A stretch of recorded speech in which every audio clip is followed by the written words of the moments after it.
नमो नमः। पठत संस्कृतम जयत संस्कृतम। मित्रों, आज हम यूपी टेट सी टेट के लिए हिंदी का एक ट्यूटोरियल वीडियो बना रहा हूं। आप लोग इसका लाभ लें, जिसमें हम अनेकार्थी शब्दों से एक अभ्यास प्रश्न पत्र कराएंगे, जो कि पूरी तरह से अनेकार्थी शब्द पर है। और आप इनको देखें। स्पेशली ये वीडियो हम सुपर टेट एवं सी टेट की परीक्षा देने जा रहे साथियों के लिए है। तो चलिए हम प्रश्न प्रारंभ करते हैं। मित्रों, ये मेरी एक छोटी सी पहल है। एक हम नए तरीके से कुछ प्रश्न उत्तर आपको कराने का प्रयास कर रहे हैं। यदि ये तरीका मेरा अच्छा लगे तो आप अवश्य हमें बताइएगा। जब तक कि हम और वीडियो अभी नहीं बन पा रहे हैं, तब तक हमें प्रश्न उत्तरी क्लास आप लोगों को देंगे, जिससे कि अभ्यास कराएंगे। और किसी भी परीक्षा के लिए अभ्यास बहुत ही आवश्यक होता है। तो आइए हम लोग प्रारंभ करते हैं। तो आज का पहला प्रश्न है, अंक का अनेकार्थी शब्द है। अंक का अनेकार्थी शब्द क्या है? अंक का अनेकार्थी शब्द है। तो इसका उत्तर है बी। आप देख रहे हैं, पृथ्वी, संस्करण, पारा, सूर्य है। तो अंक का अनेकार्थी शब्द क्या है? संस्करण। बी वाला ऑप्शन सही है, संस्करण। जो दूसरा प्रश्न है, अंग का अनेकार्थी शब्द है। अंग का अनेकार्थी शब्द क्या है मित्रों? अंश, अवयव, देह, उपर्युक्त सभी। तो आप देखिए कि अंग का अनेकार्थी शब्द अंश भी होता है, अवयव भी है और देह भी। इस प्रकार से उपर्युक्त सभी वाला विकल्प सही है। नेक्स्ट प्रश्न है कि अम्ब का अनेकार्थक शब्द नहीं है। ध्यान देने वाली बात यही है कि कभी कभी घुमा देते हैं। आप लोगों के दिमाग में चलता है कि है, और इसमें अब क्या बताया जा रहा है कि नहीं है। अम्ब का अनेकार्थी शब्द नहीं है। तो कौन शब्द ऐसा है? वृक्ष, आकाश, आम, दुर्गा। तो अम्ब का अंबर तो आप समझ रहे हैं, लेकिन इसे अंबर अब से कहते तब तो आप समझ जाते, लेकिन अम्ब कह दिए हैं तो इनमें भी भ्रमित नहीं होना है। वही हुआ, अम्ब का अनेकार्थी शब्द आकाश ही होगा। सही उत्तर आकाश। नेक्स्ट, अम्बक का अनेकार्थी शब्द है। अम्बक का अनेकार्थी शब्द है तांबा, पिता, आँख, उपर्युक्त सभी। तो इसका जो विकल्प है उपर्युक्त सही वाला ही सही है।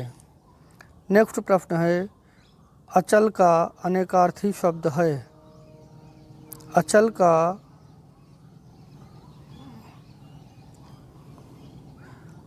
का अनेकार्थी शब्द है। तो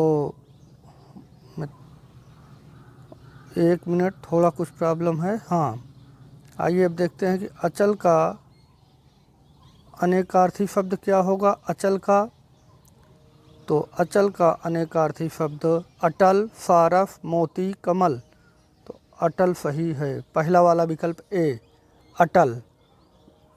नेक्स्ट, अतिथि का अनेकार्थी शब्द है अन्य, मेहमान, आगंतुक, देव। तो आप सबको पता है कि अतिथि मतलब मेहमान ही होते हैं। हिंदी पढ़ रहे हैं इस समय। और आइए अब देखते हैं, अरब का अनेकार्थक शब्द नहीं है। अरब अर्थात यात्री, इंद्र, 100 करोड़ और घोड़ा। तो इनमें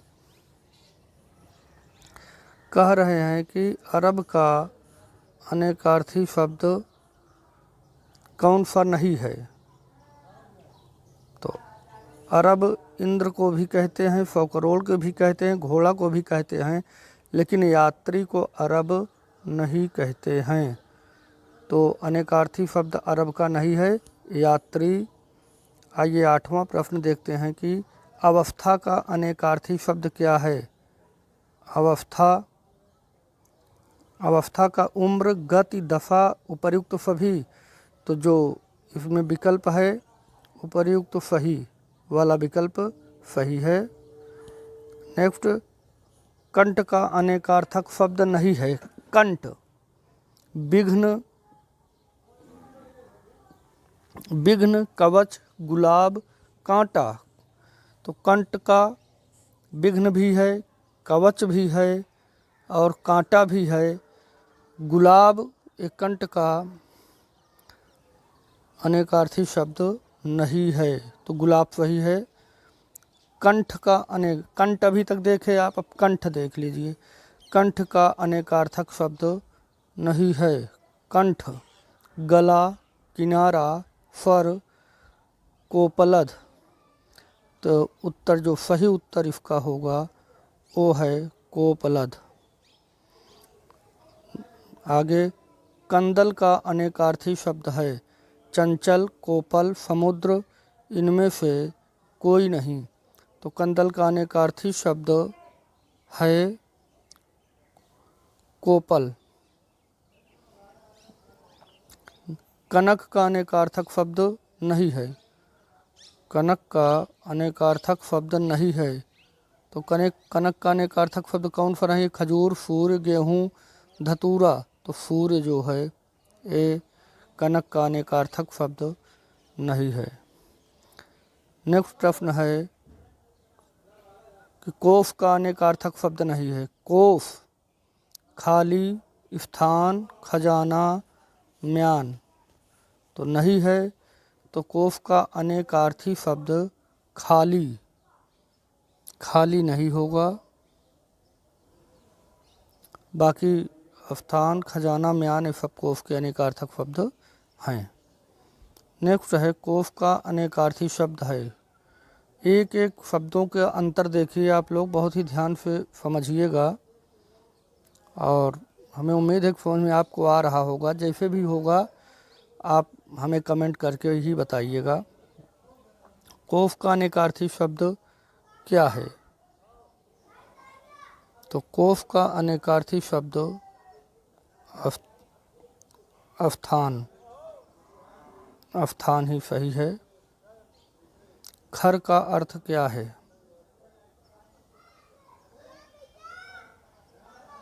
बहुत ही अच्छा प्रश्न है। खर का अर्थ क्या है? दुष्ट, गधा, वस्त्र, तेज। तो इनमें गधा जो है वो खर का अर्थ है गधा। खर मतलब गधा भी होता है। आइए, घन का अनेकार्थी शब्द क्या है? घन का अनेकार्थी शब्द क्या है? बादल, हथौड़ा, घना, ये सभी। तो आप देखिए, घन मतलब लोग बादल भी कहते हैं, हथौड़ा भी कहते हैं, घन चल रहा है, घना, ये सभी विकल्प सही हैं। नेक्स्ट, जर का अनेकार्थी शब्द है। जर, जर का अचल, तुच्छ, क्रम और ज्वर। तो इसमें जो सही विकल्प होगा वो है ज्वर। जर का अनेकार्थी शब्द ज्वर है। नेक्स्ट है, जलज का अनेकार्थी शब्द। जलज, जलज आप लोग जान रहे होंगे कि ज्वर, जड़, मछली। तो इनमें से अनेकार्थी शब्द है जलज का मछली। नेक्स्ट प्रश्न है, जात रूप का अनेकार्थी शब्द है। जात रूप का अनेकार्थी शब्द कौन सा है? जात रूप, ध्यान से देखिएगा। अगर हम सोना, ब्रह्म, ईश्वर और मानव, इनमें कौन सा सही होगा? जात रूप का विकल्प जो है ये सोना, इसका अनेकार्थी शब्द है। अगर सोना का अनेकार्थी में जात रूप आए तो ध्यान रहे आप लोगों का, आप अवश्य बताइएगा कि जात रूप का सोना है। तात का अनेकार्थी शब्द है तात। तात का भाई, मित्र, पिता, उपयुक्त सभी, तात सभी को कहते हैं। वैसे आप लोग, हम अधिक लोग यही जानते हैं कि तात मतलब पिता होता है, लेकिन तात भाई को भी बोलते हैं। तो उपर्युक्त सभी वाला विकल्प सही होगा। धात्री का अनेकार्थी शब्द है धात्री। धात्री का शक्ति, नदी, स्तन, पृथ्वी। तो धात्री का विकल्प डी सही है, पृथ्वी। नेक्स्ट है नंदिनी का अनेकार्थी शब्द है। नंदिनी का अनेकार्थी शब्द है उमा, गंगा, कामधेनु, उपर्युक्त सभी। तो नंदिनी सभी को कहते हैं, अर्थात उपर्युक्त सभी वाला विकल्प सही होगा। नाग शब्द का अर्थ है, नाग मतलब अंधेरा, हीरा, सोना, सर्प। तो आप लोग थोड़ा सोचा ज़रूर करिए, हमारे उत्तर देने के पहले आपके मन में भी कुछ न कुछ उत्तर चलते रहना चाहिए कि क्या हो सकता है। नाग शब्द का अर्थ है सर्प, विकल्प डी सही है। नेक्स्ट प्रश्न है पय का अनेकार्थी शब्द क्या है। पय, पय मतलब आपको पता है कि क्या हो सकता है, सोचिए। चंद्रमा, ओफ, दूध, तलित। तो आपको पता भी होगा पय मतलब है दूध, सी विकल्प सी सही है। नेक्स्ट पाली का अनेकार्थी शब्द है पाली। पाली मतलब हल, कुंड, स्थान, किनारा। तो किनारा वाला विकल्प बिल्कुल सही है। 26 प्रश्न पुष्कर का अनेकार्थी शब्द है। पुष्कर, पुष्कर कमल, पानी, आकाश, उपर्युक्त सभी। तो इनमें भी उपर्युक्त सभी वाला विकल्प सही है। पुष्कर कमल को भी कहते हैं, पानी को भी कहते हैं, आकाश को भी, इसलिए उपर्युक्त सभी वाला विकल्प सही है। रसाल का अनेकार्थी शब्द है। रसाल किसे कहते हैं, सूखा, वृक्ष, नीरस, आम। तो रसाल जो है विकल्प डी सही है, आम को कहते हैं। सीता का अनेकार्थी शब्द क्या है। सीता, सीता का जनक सूता, चमेली, चांदनी, चांदी। तो जनक सूता, जनक की पुत्री को सीता कहते हैं, ये वाला विकल्प पूरी तरफ सही है। हरि शब्द का अनेकार्थी शब्द है। हरि मतलब देवता, पर्वत, विष्णु, मृग। तो हरि मतलब विष्णु को कहते हैं, तो हरि का अनेकार्थी शब्द विष्णु है। आइए अब हम लोग देखते हैं हेम शब्द का अर्थ है। हेम,